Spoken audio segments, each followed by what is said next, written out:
เพราะจะทำเป็น2 ตอนนี้ก็เป็น EP 2เล่นกันเลยนะคะที่เมื่อกี้ไปล้างจานมาแป๊บเดียวต่อกันโอ้โหไม่จะมาเป็นล้างสักหน่อยก็ไม่ได้เลยโอ้ยไปหมดเลยอะรู้สึกว่าไม่ได้เล่นไม่ได้เข้ามาเล่นนานคนอื่นเขาก็ เขาก็ตายเขาไม่ได้แล้วเขาก็มีคนนี้แค่นั้นเขากาเขาไม่เข้ามาเล่นกับเราไม่เข้ามาเล่นกับเขา จะไม่รู้ว่าจะว่าเป็นลูกอะไรดียาฉันจะวาดรูป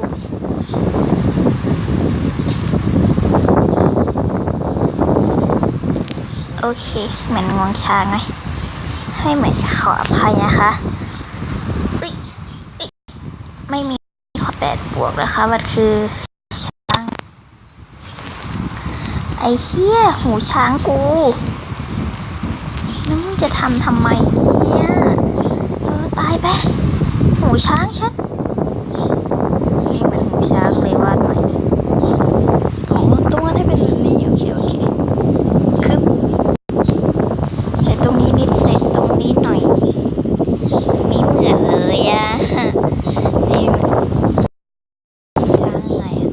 ว่าแหลมไปอะตัด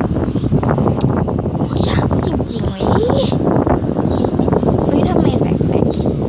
เครื่องแหลกนะคะเครื่องแหลกก็อาจจะประมาณนั้นแหลกตายแต่นั่นแหละเพราะเครื่องมันแหลกก็อาจจะให้เราเล่นต่อแบบจริงแล้วนะจะตายไปนะแล้วแหละค่ะเห็นไหมแหลกสุดเลยแหลกสุดก็จะเป็นรอบนี้แล้วค่ะหูไม่เคยเล่นเกมแล้วแหลกค่ะดีเลยอะเราก็กินที่เข้าไป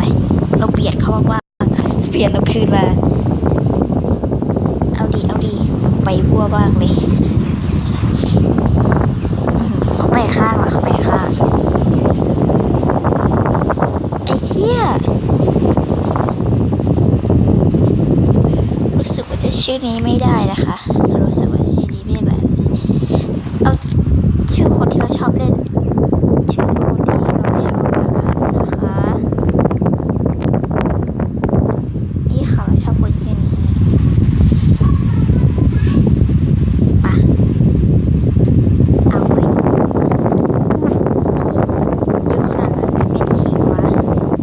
เฮ้ยสัตว์เฮ้ยอย่างเยอะอะ7 เหรอไม่ได้แล้วโมวาดรูปไม่ได้เกมไปในเกมเรารักคนชื่อเกมอะเราไม่ได้รักคนชื่อเกมแต่เรารักเกมเรารักการเล่นเกมที่สุดแล้วถอยอุ้ยเราไม่อยู่ใกล้มันเนี่ยอย่าปึ๊บขอบคุณกันเด้อเฮ้ยคราวนี้แหลกอะเดี๋ยวสักครู่นะคะ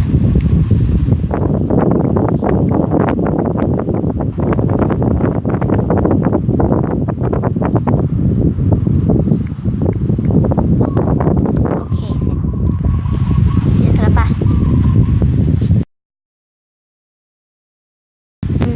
มึงมีเป็ดจะตามทันไหมล่ะไอคนนี้น่าจะเป็นที่3ป่ะคนเนี้ยหูอย่างเยอะอะเอาดีมันตายแล้วก็สิไอ้ที่2หรอไอคนที่เราเจอมันฆ่าไปเมื่อกี้เอ้ยอย่าโอ้มึงไปอยู่เราไปใกล้ๆกูตัวโยไหมยันโยไหมอ่านไม่ออกค่ะ no you know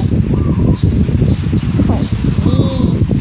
ทำไมคะเราไม่อยู่แป๊บเดียวนี่คุณขนาดนี้เลยเหรอคะเอาดิไม่อยู่แป๊บเดียวไม่ได้เยอะชิบหายนี่อีกแล้วเกลียดมากนะ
ใครกลัวมาดีตัวไม่ถนัดบ้างดูสิจะหมาไหมแค่นี้ก็แหลกแล้วค่ะทำไมใช้ตัวนี้ไม่แหลกอ่ะแถมวาดไม่ได้หรอกลูกพี่มาแล้วลูกน้องวาดไม่ได้น้องถ้าพี่มาน้องวาดไม่ได้นะอุ้ยทำไมเขาเนี่ยเขาเราเซฟได้จ้ะพอประมาณเสร็จแต่ว่าเขาไม่ทำไมเรากล่าวทำไมคลิปที่แล้วเราโหดจังอ่ะแหมไม่ให้ไปอ่ะน้องให้ไปอ่ะน้องต้องเข้าใจอ่ะนะพี่จะติดที่2นะน้องเดี๋ยวพี่จะเอาทิ้งเนี่ยใครมันชนหัวอยากจะได้เหลือเกินมาตัวที่เราไม่ถนัดเริ่มเกมชอบเกมขนาดไหนเนี่ยเริ่มเกมเนี่ยคนที่ชื่อเริ่มเกมเนี่ยมันจะเกิดบ่อยจังเฮ้ยเรามีวิธีกำจัดมันได้อย่าให้เริ่มเกมมาเล่นถ้ามันหัวร้อนแล้วไม่ต้องเล่นไปเลยใช่ไหมพวกคุณคิดอย่างนี้ใช่ไหมฮะคุณคิดอย่างนี้ใช่ไหมให้ฉันเล่นหน่อยฉันจะหัวร้อนกับเกมนี้แหละมึงจะทำอะไรนักหนาทำไมมึงไม่แบบมึงไม่ให้กูไปบ้างอะจะเอาชีวิตกูไปทำอะไรว่าเราจะเป็นชื่อเองจีคนหัวดีกว่าชื่อได้ได้น้องมาเจอคือบอกว่าไอ้จีเล่นแล้วเหรอมันไม่เล่นแล้วเหรอกูก็ไม่ได้ทายกูฆ่ากูบาดีก็บาดีก็มาดิรอเลยหารออะไรไปดิครับเล่นเกมมาก็แดกเยอะๆไปเลยใครกลัวไม่มีคนเกิดใกล้รออะไรตัวเก่าตุกดุเลยชุดหาตัวเองบ้าเลยจีเข้ามาซะหน่อยฟัดลูกเดียวไอ้สัตว์มาดิก็มาดิก็มาดิขยายอาณาเขตไปใกล้ๆคิดนะมาแล้วใช่ไหมเอาดีกลัวกูไม่ได้เหรอตีบังคับก็พอเอาดิชี้ตำแหน่งเอาดิชี้ตำแหน่งดิชี้ตำแหน่งดิกูกำจัดไม่ได้กินกระถงแล้วเอาดิลูกลานอ่ะทำตามกูเปล่าไม่ต้องกลัวพี่ไปหาหรอกน้องพี่ไม่ทันแหมใครจะกลัวล่ะคะดูใครกลัวมึงรอตายเหรอหรือว่ามึงรอฆ่ากูตายว่ามึงรอให้ถ้าพื้นที่หมดไม่รู้จะเกิดอะไรขึ้นอย่าชวนนออุ้ยตายมาลิตก อย่าไม่ให้บอกแล้วแค่มึงจบชีวิตแค่นี้ก็ไม่รอดแล้วแหละเห็นปะโอ้ยแค่คนเก่งอ่ะมันเล่นกับเราอ่ะแค่เนี้ยยังสู้ไม่ได้เลยว่าคนกากๆเนี่ยกินทีละนิดแต่พื้นที่เนี่ยขยะทีละนิดเนี่ยจะได้แดกอะไรวะต้องแดกเยอะๆสิดีดูเป็นตัวอย่างนะคะคนที่ดูชมคลิปนี้ดูเป็นตัวอย่างเป็นว่าถ้ามึงอยากด่าว่ากะก็พูดมาเขียนเลยคอมเมนต์ไว้เลยจำไว้เอาเทคนิคกูไปใช้ก็ได้อะเนี่ยเทคนิคกินไปยาวๆซิกแซกไปเห็นไหมได้แล้วที่ดื่มบาเลยโอ้โหใครจะไปกล้าแค่เกมเนี้ยถ้าเป็นเกมอื่นก็กากแต่ถ้าเป็นซิมโมบายก็มาดิเป็นเกมนี้ก็มาเด้ใครกลัวก็มาสิคะใครกลัวล่ะคะชื่อ ING มีคนเดียวนะคะในเกมเนี้ยมีคนเดียวไปเก่งไก่ปีกเนี่ยเยอะ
รกลัวล่ะคะใครกลัวใครกลัวคุณล่ะคะฉันตายก็เรื่องของใครค่ะใครกลัวคุณล่ะคะนั่นคือคำถามค่ะก็มาสิคะนั่นไงคนที่เป็นที่สองเห็นแล้วบิ๊กบุ๋มตุ้มล่ะอุ้ยใครกลัวบิ๊กบุ๋มตุ้มฉันนี่ตุ้มสิคะตุ้มบิ๊กบุ๋มตุ้มมันใหญ่มันระเบิดอะเข้าใจเลยเยอะขนาดนี้ไม่พอใช่ไหมคะไม่พอติดอันดับใช่ไหมได้ฉันกินที่เขาดีกว่าเขาจะได้ไม่ต้องติดอันดับฉันติดเองคุณไม่ต้องติดหรอกนะคะปุ๊บตุ้มแกมาเห็นฉันไม่ได้หรอกนะแค่นี้แกไม่ได้หรอกรู้ไหมพี่ปุ๊บตุ้มเนี่ยชอบเขียนชื่อนะตุ้มค่ะจะชื่อลองไว้ไม่ใช่ไหมเฟลเฟล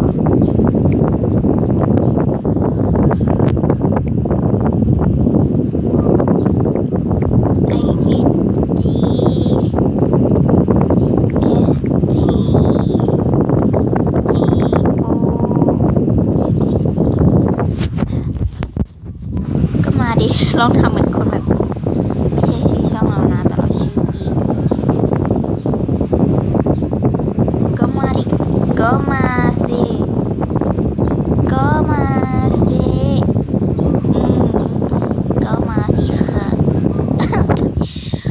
แต่เหมือนอยู่อะไรสักอย่างนี่แหละอิงสตูดิโอนี่แหละอันนี้อีกนิดเดียวอ่ะจะได้อ่ะมาสีม่วงก็สีม่วงมา1 2 3ไปนั่นค่ะมา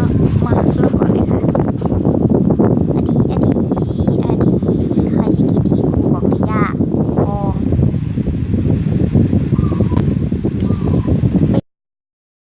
ยาวพิยาวใกล้เขียนอันนี้ยาวว่าโอ้โหมันเกิดตรงกลางกูเลยล่ะอุตส่าห์ล้มเขตมันเกิดตรงกลางเราเฉยเลยแล้วมันก็คิดคิวด้วยไม่มาเลยที่13ได้ที่4แน่นอนเห็นไหมไม่อ้าวมาว่าขึ้นว่าอันดับขึ้นว่าพี่ไม่ให้นะน้องเจอเอาดิมากับไม่โกงน้ำไฟดันเอกทัน10 ไฟรออะไรละเว้ยมึงก็ตามกูไม่ทันเซอ่ะแล้วพี่เอาคืนเดี๋ยวดูแหมพี่เอาคืนได้แค่ไงก็ได้เฮ้ยทำไมต้องได้แบบนี้ด้วยวะดิตะเกียบสีเหลืองอะทำเป็นเหมือนขี้ทำยังไงอะจะเกิดยีดไป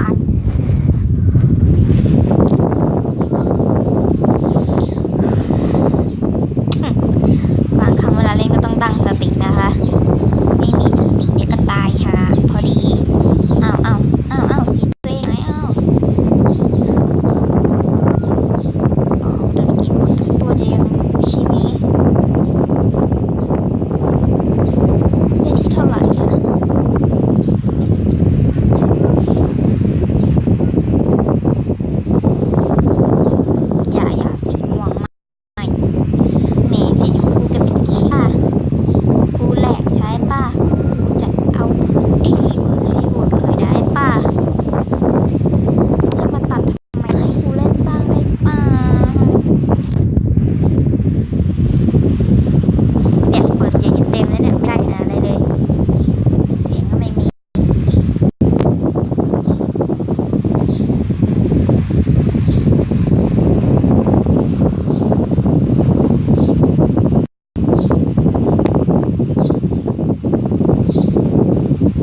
ยงแล้วไงเฮ้ยมีเสียงแล้วไงเว้ยแล้วไงวะกูก็เก่งนะวะถึงกูไม่เซียนแต่กูก็เก่งนะเฟยมาดีอยู่ใกล้ๆกันเลยอะแบล็กมูน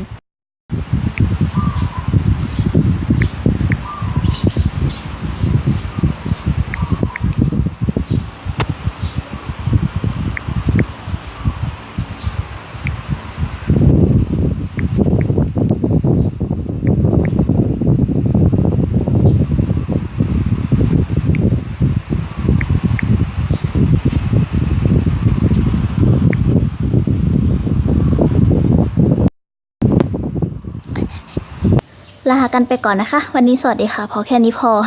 ขี้เกียจ